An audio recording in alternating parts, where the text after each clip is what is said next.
Okay, so my point in this is to piggyback on what you were trying to say. I was just putting it out there, but to piggyback on what you were trying to say, Trigger Mike, when it comes to the careers, because even you can look at the fact that Hispanics, well, it said Mexicans specifically, right? They are above us, but what do they have that we don't have? You understand what I'm They're saying? actually also so well. Last year they were the poorest, so we've now moved to the poorest. And I remember being on a panel with PhD with that terrorist, right? I remember being on a Back off panel with her, and PhD. she said black men are in last place, and I had to stop her. I said, "Ma'am, black men and black women are not together. They are not getting married. Black people are going to be in last place until they figure this out." I said, every Mexican group I see, those men love women with ass in the front, as we said before. They don't have a problem marrying those women. Though they still do shotgun style weddings. The men look happy with the women. Like I said, listen, if you have that type of bonding, and when one of them moves into a house, that house is furnished by their relatives. They don't spend a dime to do that type of stuff. When you have that going on, there's no way you will not advance economically as a people. So I said we are always going to be in last place until we figure out how to stay in the same home together, at least. So I just want to pose a question to you guys because I see this come across my YouTube quite a bit. These ghost towns that are for sale. Do you think we are capable of purchasing these ghost towns and running them as a collective? You I mean think so, but as a people?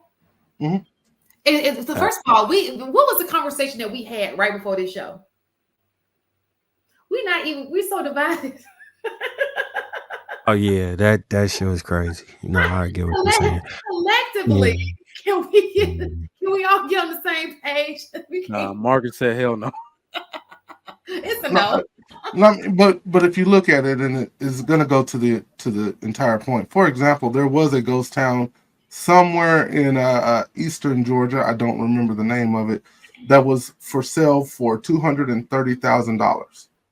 It basically everything's already in place. You just need people to come in, renovate the buildings, reset the electricity, get the water plant going. I mean, basically rerun the city. If you got what, let's call it 20 people to invest $10,000, you can buy a town that is suitable for over 200 and something thousand people. Like, what the hell are we waiting on? Like, why can't we do something like that? Because essentially what happens is I hear a lot of complaining about what's it called when white folks come in and buy houses, and but Gentrification. yeah, gentrification. I hear a lot of this about gentrification, but we won't put our money in to go do something that could be very, very lucrative and put money back in our own pockets while making money, while creating an environment that is best for We us. can't we can't skip steps though. We can't skip steps. I'm that's why I As posed the question. yeah, as individuals, right? There's pretty much every culture has a adage that tells you as individuals we are very weak.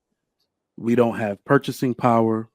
We don't even have the mental capacity to want to fall on the sword and be the sacrificial lamb so somebody else can walk over our back, right? So that is where we're skipping steps. When you fix the family first, so think about it like this: what is it going to take for people to have this type of agreement and bond, but also trust in one another? It's the family model. It always goes back to the family model. People don't actually trust individuals; they trust stronger bonds than that, right? It's fathers trusting fathers, and only because it's like, you know what, my kid has played soccer and went to school with this kid for like 10 years. Their dad wants to be a business partner with me, and over this time, we just bonded through It's those little bonds that create a community in which we can start talking about bigger things right? These are organic bonds that people have, that their children will see that and then start to trust people within that own community. That friend that your child played soccer with, now they're a business partner. One is a doctor, another's a real estate tycoon. Every time he want to open an office, he call his boy to find him an office where it's at. We don't even have that makeup at the ground level. That's why we can't really start anywhere. You said it was $200 and some $1,000. Mm-hmm. That's so cheap. Yeah, It's I mean, very we should cheap. go to that Like, 10,000 per person to do something like that. That's crazy. yeah, there was the guy did the drone coverage of it. He actually drove the streets and basically went through every building. And I was like, man, that would be super duper dope if you could get a group of people to put their money in, because you got to put your money in order to have buy-in, right? Like in order to want it to succeed and work for its success. But it would be a lot for one or two people. But if you can get 20 people and then they get 20 people, oh man, I know I'm an optimist. I just see I see where we lack in so many areas, and all we do is complain that it's somebody else's fault or why we can't do something, when the truth of the matter is, why don't we just do it our damn selves? Man, You know what? I seen an article that said some black women was actually doing that. No sauce. It was like 3 or 4 black women in Georgia doing that exact same thing. no, I gotta find an article. It's they're black some men people are and trying to get it done. now there are black people. It's Georgia again that I'm thinking about. They just bought. I think it was it was a group of black people, men and women, that bought land for like supermarkets and stuff, like some black supermarkets. So yeah, at the ground level, there are some people doing it, but it needs to be a bigger effort, and it does start with the family. And that, I think I'm gonna harp more on that trust thing, because look at the small hat community. It can't just be you making an investment. Remember, investments are actually supposed to work out. Businesses are actually supposed to make money. And imagine being a part of a culture where they won't let you fail. We don't have that culture. The small hats, I forget what the word is. Do you know they have a word that means don't let this person fail because they are our family?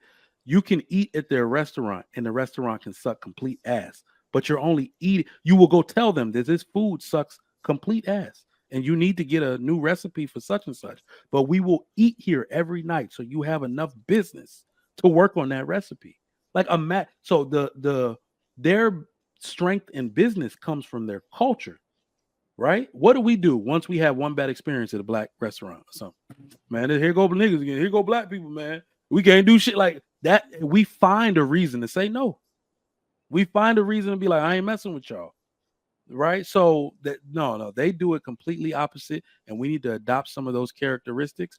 I will not let you fail. I will only get my couches from this black furniture store. I will only get my car from this black dealership. You skip me on my warranty. I ain't gonna I'm gonna let you know I know you're gonna replace this engine, but I'm gonna still recommend you to other people. Like if we get that intensity with helping other black people, we could do a lot of things. It's called Zaka. Zadika. Oh, you looked it up? Yeah. It's a word. But yes, TZEDAKEH. And it means the obligation to do what is right and just, and part of helping others. Damn, boy. I mean, damn. And it's charity as well. Yeah, it's not equivalent to charity, but it translates to charity. Yeah, I think I've even seen it personally. Didn't know, and even the term is more ambiguous, but when it broken all the way down, that's a huge part of it. Making sure people's businesses function. If there's a woman who is trying to work on some kind of business, you send her wife to go watch their kids, so she got time to do that. That is what community is all about, and we need to see more of that. And let me make this is completely apart from money. We lose other things, and this is something that is personal to me, and I had to say it. and I made my sister-in-law cry when I said it. When I talk about marriage, or they watch the show. I hope they're not watching this show because I'm gonna put all her business out. When they watch these shows, they hear me say the things that I say. And she had gotten an attitude and said, "Why do you care so much if we get married anyway?" And I said, "I feel like you have robbed me and my children of an experience. My natural best friends are supposed to be your husband." I said, my friend, like, you see what I'm saying? My children don't have an uncle because you're not married. I don't have a good friend with like circumstances because you're not married. She wasn't ready to hear that shit. You see what I'm saying? I said, I don't have this. You are robbing me and my children of an experience. Your sister, the other sister's not married. You are robbing us. In fact, y'all look to us for everything. We have nobody to spread the family dynamic responsibility around because we're the ones that are married. So everything falls on us. And she was like, that shit made her cry. Like, damn, I never looked at it like that. That is also something that these children are robbed of positive experiences with uncles and being left at their houses for sleepovers, and your parents going out of town. You coming with us for a week and we gonna take care of you. All of that shit matters, right? Imagine me, a husband who got like 5 sisters-in-law, none of which are married. So I got to go hang with my single friends because my natural best friends, whom are supposed to be their husbands, are not present.